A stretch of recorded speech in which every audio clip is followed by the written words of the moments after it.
Hello and welcome to Perspectives with Neilo, where we go beyond the headlines to examine how foreign influence, economic pressure and political fear quietly shape modern democracies.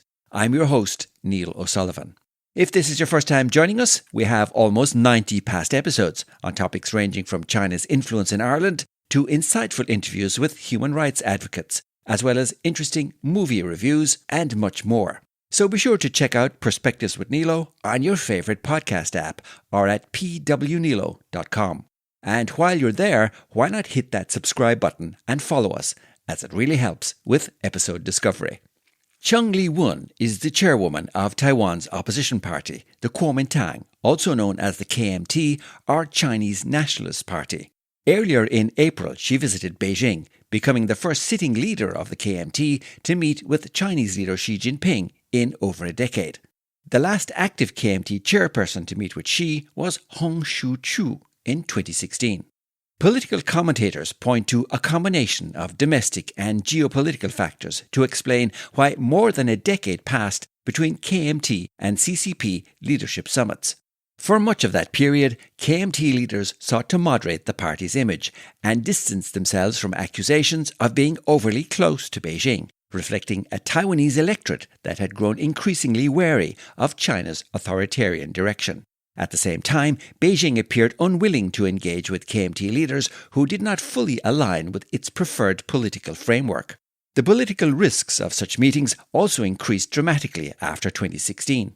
Beijing's crackdown in Hong Kong, the introduction of the national security law, and growing military pressure on Taiwan weakened support for the one country, two systems model and made high-profile meetings with Xi Jinping politically costly for KMT leaders. As a result, direct leadership-level engagement between the two parties largely disappeared for more than a decade. This is not to say that pro-Beijing KMT party members have not visited China and met with senior Chinese Communist Party figures in the interim. Former President and Party Chairman Ma Ying-jeou, KMT Caucus Whip Fu Kun-chi, and Vice Chair Andrew Shah have all made multiple trips to Beijing in recent years. Now, Cheng Li-wun's ascension to KMT chair has changed the party's leadership dynamic too, and commentators view her as representing a faction generally viewed as favouring deeper engagement with Beijing within the KMT. For decades, the KMT have framed the 1992 consensus as one China, different interpretations, arguing that the Republic of China and People's Republic of China are part of the same country, despite maintaining separate governments. Cheng has shifted away from that formulation by describing cross-strait relations with the slogan 1992 consensus oppose Taiwanese independence. And because her language closely mirrors Xi's own rhetoric towards Taiwan, she would appear to have provided Beijing with the kind of political positioning Beijing has long sought from KMT leaders to resume top-level party-to-party summits, despite Xi having also said Taiwan's future would follow the one country, two systems framework previously applied to Hong Kong, a framework for which Taiwanese people have little appetite. It's also worth mentioning here that the 1992 consensus is not a signed treaty. It refers to an implied understanding reached in 1992 between semi-official representatives from Taiwan and Beijing that both sides of the Taiwan Strait belong to one China, despite reserving the right to interpret what one China actually means. The phrase has never been formally ratified and thus is interpreted differently on both sides of the strait. Beijing maintains a strict policy of no 1992 consensus, no official talks with political parties in Taiwan. And so cross-strait communications essentially freeze whenever the independence-leaning Democratic Progressive Party or DPP is in power, while the KMT utilizes its acceptance of the consensus to position itself as the only party capable of maintaining dialogue with the mainland. Later, we'll take a closer look at what the latest Taiwan public opinion surveys are saying about Cheng Li-wun's April trip to Beijing, but it's also interesting to understand how Chairwoman Cheng's rhetoric and meeting with Xi Jinping is being perceived in Washington, particularly in view of the KMT's recent curtailing of Taiwan's defense budget. At the beginning of June, Cheng Li-wun undertook a 2-week visit to the United States, the goal of which was to further engagement with her US counterparts and bolster her international credentials. In a moment, we'll hear what Chairwoman Cheng had to say during a discussion at the Asia Society Policy Institute in New York. Prior to her visit, she had written an article in the March 3rd edition of Foreign Affairs magazine. In it, she wrote that, quote, working with both Beijing and Washington is not only possible but necessary. Neither side should view such an approach as a betrayal. For Washington, a Taiwan that maintains economic ties with the mainland while deepening technological and broader cooperation with the US demonstrates exactly the kind of resilient, pragmatic partnership that it needs in Asia. A capable partner that manages its own complex relationships is better for the US than a dependent that requires constant reassurance. End quote. At a sold-out public event at the Asia Society Policy Institute in New York on June 8th, Cheng faced some very interesting questions on her policy positions. She participated in a panel discussion with Orville Schell, the Vice President for the Center on US-China Relations, and Danny Russel, a distinguished fellow at the Asia Society Policy Institute and a former senior US State Department official. We've linked the entire 90-minute discussion in the episode description and on our blog at pwneilo.com. But here are some short edited highlights which shine a light into Chairwoman Cheng's political outlook. One of the first questions came from Orville Schell on what he called one of the great principles of the United Nations, that of self-determination. And he asked Cheng Li-wun, why shouldn't the Taiwanese people have a similar opportunity to make their own choice? So, of course, I do believe that when it comes to the future of Taiwan, the willingness of the people of Taiwan must be respected. However, if you talk about the concept of Taiwan independence, it's not just about the Taiwan's self-determination. So, but if you gain a better understanding of what the campaign for Taiwan independence is all about, the narrative is all about anti-China. So they would believe that the path towards Taiwan's modernization, the biggest barrier will be China. 这是完全不是事实。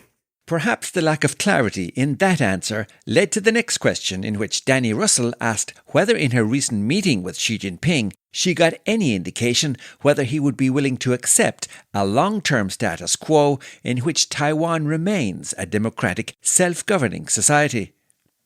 我的理解，今天台湾的存在。 So based on my understanding, the existence of Taiwan will not challenge the CCP's legitimacy and legality. So during my meeting with Xi Jinping, he also mentions that he respects and he understands that due to the differences of the history, the people of Taiwan have chosen completely different social institutions and way of life. So he said anything can be discussed as long as, despite the differences across the both sides of the Taiwan Strait, as long as we have the biggest perseverance and patience, anything can be negotiated. 跟耐心去处理。 In response to this, Danny Russel asked if Taiwan doesn't threaten the PRC, as Chairwoman Cheng said, why does the PRC threaten the existence of Taiwan? No, 他们不是 Well, they're not talking about the threat is the existence of Taiwan. What I mean by the threat is the concept of Taiwan independence or the permanent separation between Taiwan and Beijing. This is something they cannot accept. After this response, Orville Schell pressed Chairwoman Cheng that if she were to become president of Taiwan in the future and formally declared opposition to independence, whether the PRC would feel comfortable with that. 在台湾，因为中国 Well, because of the ROC Constitution here in Taiwan, we enjoy the freedom and democracy. So if, in order to seek peace, we have to give up that, that is not a true peace. 那这不是真正的和平。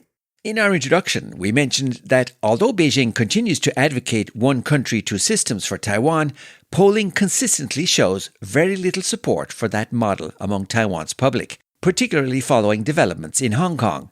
So it was interesting to hear the panel ask Chairwoman Cheng to comment on her position on that. This is totally different. Yeah. 那么 Well, the one China, two system proposed by Beijing, as you all know, is really difficult to be accepted by Taiwan.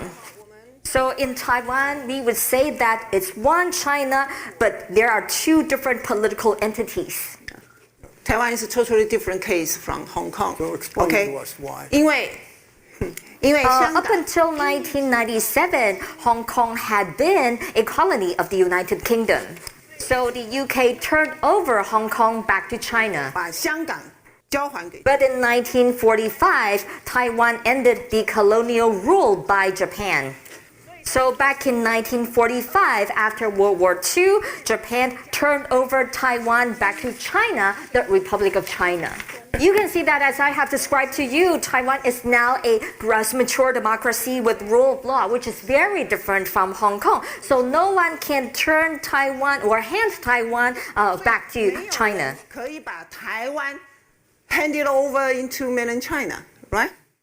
This latter point by Chairwoman Cheng, that Taiwan was restored to China in 1945 when Japan surrendered and handed over the island to the Republic of China, is the traditional, historical KMT view. However, for completeness, we should say that not everyone agrees with this position. The PRC believes that Taiwan was returned to China in 1945 and is therefore part of China, and that the later civil war did not change this. However, many Taiwanese and international legal scholars believe that 1945 marked the transfer of administration, not sovereignty, and that declarations like Cairo and Potsdam were general political statements rather than formal peace treaties, and therefore did not explicitly transfer Taiwan to either the ROC or PRC. Hence, Taiwan's post-war legal status became unusually complex. Next, Danny Russel recalled how in 2016, when President Ma Ying-jeou and his ruling KMT party tried to increase engagement between Taiwan and the PRC by implementing the cross-strait service trade agreement, public opposition in Taiwan came to a head, ultimately leading to the agreement being shelved and to the KMT suffering crushing defeats in subsequent elections. Mr. Russell asked what can be learned from this experience and the fact that the PRC may apply coercive power even when dialogue is underway. 民众对于两岸对话交流 People have different attitude when it comes to cross-strait dialogue and exchanges and cross-strait reunification. So you can see that both sides of the Taiwan Strait have been separated for over 100 years, and especially if you look at the past decade, the government of Taiwan's attitude is to sever all kind of cross-strait exchanges and relations, thereby causing great confrontation and hostility across the Taiwan Strait. So if you're conducting an opinion poll or even a referendum in Taiwan at this moment, it will be very difficult for people of Taiwan to support peaceful reunification. Now. However, now if you're asking the people of Taiwan whether they support cross-strait dialogue, exchanges, or peace, I just came back from the trip and the poll was done just right after I came back. 80% of people of Taiwan supports that. 80%的台湾人民是支持的。 We looked into these survey results, but were unable to find anything that indicated 80% of Taiwanese people support cross-strait dialogue. A TVBS poll released on Friday, April 24th, found that 2/3 support resuming official cross-strait negotiations, but only 39% backed Kuomintang Chairwoman Cheng Li-wun's meeting with Chinese leader Xi Jinping.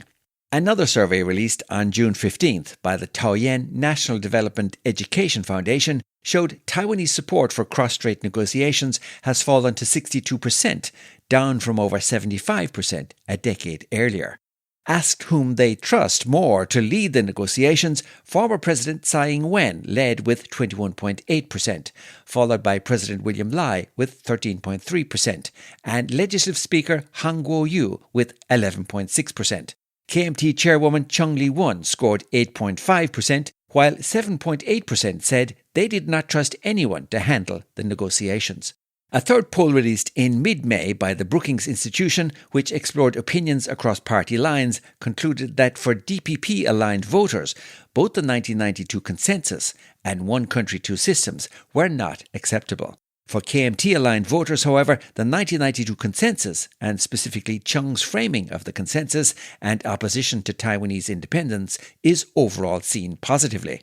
In the category of independent voters, a majority rejected Cheng's rhetoric, but also perceived her trip to Beijing positively. The report authors surmise that independent voters do not want Taiwan to unify with the PRC, but they may see engagement as a meaningful way to maintain the island's status quo. Taken together, the surveys paint a more complicated picture. Most Taiwanese appear to support dialogue with Beijing, but that does not necessarily translate into support for unification. Nor does it imply confidence in Beijing's intentions, nor endorsement of Cheng's broader political framing. For the final part of Cheng's discussion at the Asia Society in New York, the focus switched to audience questions. One question from a man who said he was from China and referred to Xi Jinping as a dictator was not translated at the request of Cheng Li-wun, and from what we observed, she also avoided answering it. In fact, the questioner was interrupted by several audience members who shouted, "Shame on you," as he tried to ask his question. The man who was wearing a t-shirt with the slogan, "If you embrace the Communist Party, Taiwan will become Hong Kong," was then escorted out of the venue, which was disappointing to see given the context of the discussion. The incident also raised a broader question. If difficult questions are avoided in democratic forums, how much room is there for genuine disagreement when engaging with Beijing itself? And then there was this excellent question from an audience member that brought the discussion back to Cheng Li-wun's day-to-day political engagements at home in Taiwan. You've said that your goal is to serve the interests of the people of Taiwan. You're willing to go to Beijing and speak with Xi Jinping, and you seem to put a great deal of trust in what he has told you. Why are you not reaching out more to the other party in Taiwan in order to address the real problems of, for example, approving a budget, deciding on the future of the military, appointing heads of the Constitutional Court, justices on the Constitutional Court, commissioners on the Control Yuan, all of these other important positions that are sitting empty? The government of Taiwan itself is deteriorating. Why are you not willing to reach across the aisle domestically to do things for the people of Taiwan? So thank you very much for your question. I do sincerely hope that the KMT will be able to have reasonable and effective communication with the DPP, but this is the greatest pain point. So I have emphasized on various occasions that we not only want to see reconciliation across the Taiwan-Strait and also reconciliation between US and China. What we really want to see is that domestically in Taiwan, we can end the vicious political infighting. Finally, it was time for concluding remarks, and Danny Russel had some wise words. Your emphasis on the need to stop the downward spiral and growing tensions is, I think, something that we can all agree on. It's very important. Your emphasis on the value of dialogue is also something that I certainly, and I think most of us will agree with. Although I do believe that there is a difference in that what the dialogue that Beijing wants is very much about sovereignty, it's about unification. And you may find that the Taiwan side and the PRC side don't want to have a dialogue about exactly the same thing. You put a real emphasis on peace, and I think, of course, we all want peace. But there may be a disagreement between Taiwan and Beijing over the terms of that peace. Is peace going to look like a region in which Taiwan remains self-governing democracy, or is peace going to be achieved through subjugation? That's really the concern. While Cheng Li-wun's case for seeking reconciliation with Beijing was a topic that received much attention during her US visit, it's not surprising then that her Beijing-friendly rhetoric and April meeting with Xi Jinping also elicited caution among the US foreign policy establishment. And as a result, Washington did not exactly roll out the red carpet for her visit. Her hoped-for meeting with President Trump did not materialize, But perhaps more telling, neither did a scheduled meeting at the White House with officials from the National Security Council. She did, however, have several closed-door meetings with congressmen and senators. Ultimately, for Washington, the concern is not simply whether Taipei talks to Beijing, but whether those talks occur from a position of strength or vulnerability.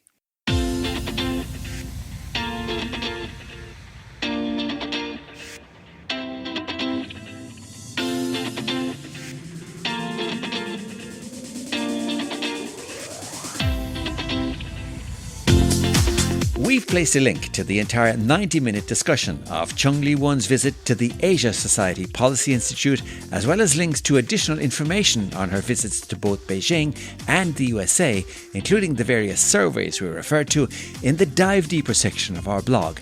And you can check it out at pwneilo.com. We'd also love to hear your feedback on this discussion. Can meaningful cross-strait dialogue reduce the risk of conflict? Or does it risk creating new forms of political dependence?